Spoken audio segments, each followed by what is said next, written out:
जब कृष्ण ने कर्ण को बताया, कर्ण आप सूत पुत्र नहीं, आप कुंती पुत्र है, तब कर्ण बताया कि हे मधुसूदन, मेरी पीड़ा को समझने का प्रयत्न कीजिए और उपचार बताइए। ये सब तो आप पहले से जानते रहे होंगे ना, तो फिर आज क्यों बताया? ये सब कुछ आज मुझे बताकर मेरा मानसिक संतुलन क्यों बिगाड़ दिया? मैं तो पांडवों के लिए घृणा की पूंजी लिए जी रहा था और आपने आपको धनी समझ रहा था। आप मेरी घृणा छीनकर मुझे निहत्था कर दिया। आपने तो मुझे युद्ध से पहले ही हरा दिया है। अब अपनी बाणों की दिशा अर्जुन की ओर कैसे कर पाऊंगा? आपने ऐसा क्यों किया वासुदेव, क्यों किया? आप अगर कर्ण की पीड़ा को समझ रहे होंगे तो कर्ण के लिए एक लाइक जरूर कीजिए।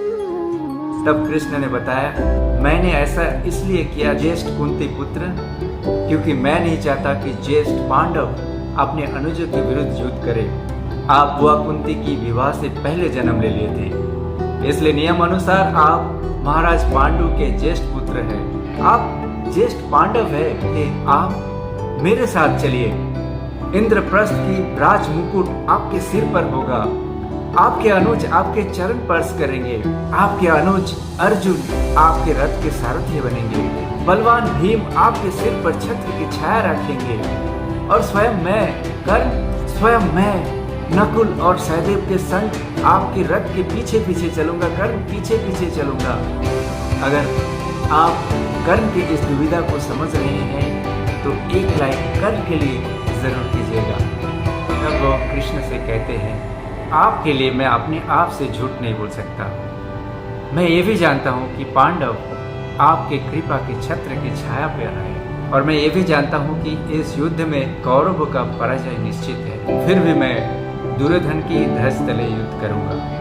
दुर्योधन के लिए मेरा आत्मविश्वास पराजय स्वीकार करने के लिए भी तैयार है। आप ये जान लेने के पश्चात कि अर्जुन मेरा अनुज है, तो उसके लिए मैं प्राण लेने वाला बाण तो नहीं चला पाऊंगा, लेकिन मैं फिर भी युद्ध करूंगा, अर्जुन से युद्ध करूंगा।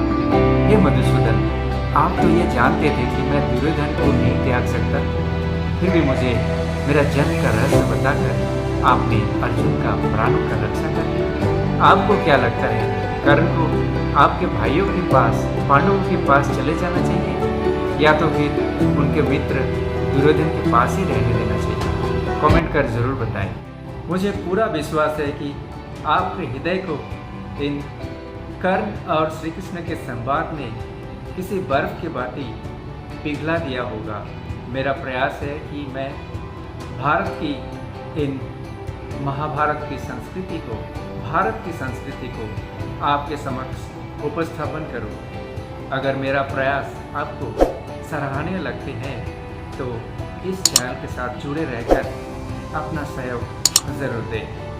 मिलते हैं एक और नई कहानी के साथ। तब तक के लिए जय महाभारत, जय श्री कृष्ण।